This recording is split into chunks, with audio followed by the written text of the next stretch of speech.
మనకి జాయిన్ అయ్యారు. నమస్తే అండి ఇద్దరికి, వెల్కమ్ టు ది డిబేట్. ముందుగా నరసింహారెడ్డి గారు, ఏంటి ఎలా చూడాలి? మాజీ మంత్రి గంగుల కార్యాలయంపై బీజేపీ శ్రేణులు దాడి చేశాయన్న ఆరోపణలపై మీ సమాధానం ఏంటి? ఎందుకు చేసినట్టు?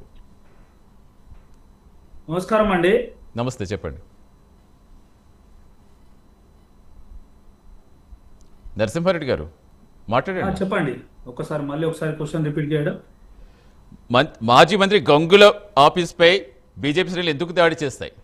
దాడి చేస్తాయని ఆరోపణలపై అసలు మీ రెస్పాన్స్ ఏంటి? దాడి ఊరికనే చేయలేదండి.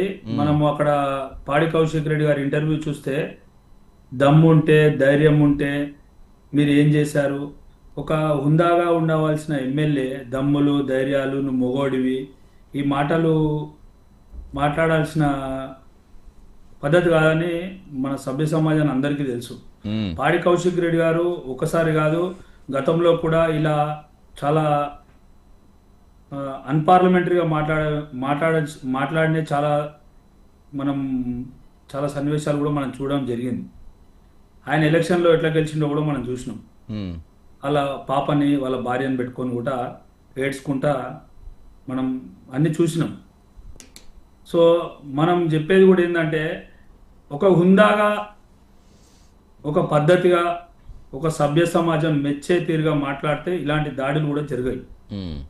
అంటే కౌశిక్ రెడ్డి గారు రెచ్చగొట్టే వ్యాఖ్యలు చేస్తారని మీరు చెప్తున్నారు, బండి సంజయ్ గారి వ్యాఖ్యలు ధృతులకు కారణమయ్యని వాళ్ళు చెప్తున్నారు. బండి సంజయ్ ఇట్లా నువ్వు మొగోడు అవుతారా, నేను చూసుకుందాం చేద్దామని ఏనాడు చేయలే. సబ్జెక్ట్ మీద చేసిండు.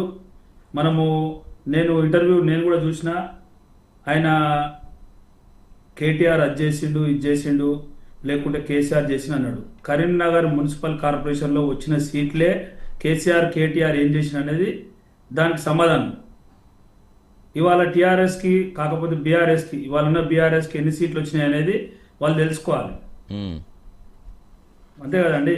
వాళ్ళు నిజంగానే వాళ్ళు కరీంనగర్ని అంత పెద్ద ఎత్తున డెవలప్మెంట్ చేసి ఉంటే ఇవాళ వాళ్ళు కార్పొరేటర్లు గెలిచి ఉండేది పెద్ద ఎత్తున.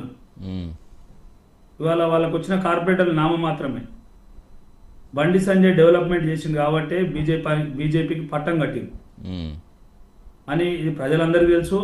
ప్రజలందరూ చూస్తూనేవారు, గ్రహిస్తూనేవారు. కాకపోతే రెచ్చగొట్టే వ్యాఖ్యలు చేసి క్యాడర్ని రెచ్చగొట్టి అందులో నుంచి మైలేజ్ పెంచుకోవాలని ఏదైతే కౌశిక్ రెడ్డి భావిస్తుండో అది చాలా తప్పు. ప్రజలు కూడా క్షమించరు. రైట్, శేషు గారు నమస్తే అండి. నమస్కారం. ఎస్, మీరు ఎలా చూస్తారు శేషు గారు? ఇప్పుడు వరకు బీజేపీ బీఆర్ఎస్ ఒకటే కాంగ్రెస్ పదే పదే విమర్శిస్తోంది, ఆ విమర్శను తప్పించుకుని